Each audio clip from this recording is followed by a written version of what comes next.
সকালটা শুরু করলাম নীল নীল একটি চা দিয়ে। চা তো না, এটা হচ্ছে অপরাজিতা। চা দিয়ে যা বানানো হয় সেটাই হচ্ছে চা। যেহেতু আমি অপরাজিতা ফুল দিয়ে এটা করেছি, সুতরাং এটার নাম দেব অপরাজিতাই।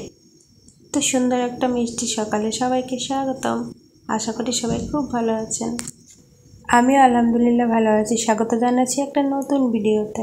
আমি মনি, আমার এই ছোট্ট সংসার মনি কিশোরে। তো সকালবেলা সব কাজ নাস্তা সেরে তারপর চলেছি একদম দুপুরে রান্নায়।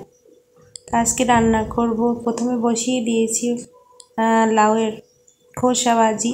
এর সাথে ছিল সিম, তারপরে বরবটি। গাজরটা ছিল না, তাই শুধু সবুজ কালারটাই বেশি দেখাচ্ছে। তো ভাজিটা এক পাশে বসিয়ে দিয়ে আমি আবার এই পাশে একটুখানি গোশ ভুনা করব, সেই জন্য মশলা কষাচ্ছি।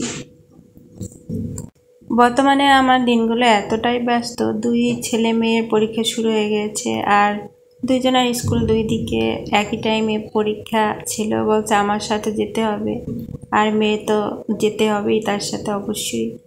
তো ছেলেকে অনেক সময় নিয়ে যাই, একই সাথে বের হই, আবার দিয়ে প্রথম মেয়েকে তারপর ছেলের কাছে যাই, আবার ওকে কত দূরে একা আগাই দিয়ে এসে তারপর মেয়েকে নিয়ে যাই। এই তো আমার এতটাই ব্যস্ততা যে আমার ভিডিও করতেও কষ্ট হচ্ছে, ছাড়তেও কষ্ট হচ্ছে, এডিটিং করতে কষ্ট হচ্ছে, ভয়েস দিতে গিয়ে সমস্যা হচ্ছে, অনেক শব্দ বাইরে। বাসার পাশেই আরেকটা বিল্ডিংয়ের কাজ শুরু হয়ে গেছে, তাই শব্দ এত বেশি, এডিটিং কি করব, নিজের এমনিতেই থাকতেই কষ্ট হচ্ছে। তো রাতের বেলা একটু কম, যেহেতু সন্ধ্যার পরেই তারা থেমে যায়। কথা বলতে বলতে আমার মশলা কষানো শেষ, গোশ ভুনা প্রায় শেষ। তারপর দিয়ে দিলাম লাউ।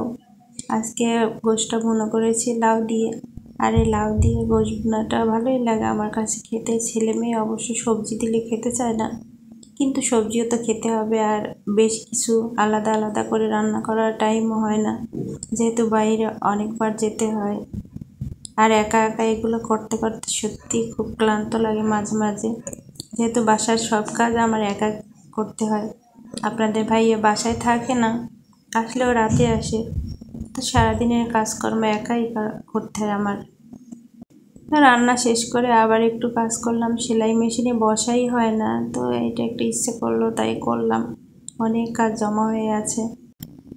আজকের ভিডিওটা এই পর্যন্তই, সেলাই করতে করতে শেষ করে দেব। যদি কোনো কিছু ভালো লাগে অবশ্যই লাইক কমেন্ট শেয়ার করে আমার পাশে থাকবেন, আর আমাদের জন্য অর্থাৎ আমি, আমার ছেলে মেয়ে, আমার হাজব্যান্ড, সবার জন্য দোয়া করবেন। আর আপনারাও খুব খুব খুব ভালো থাকবেন।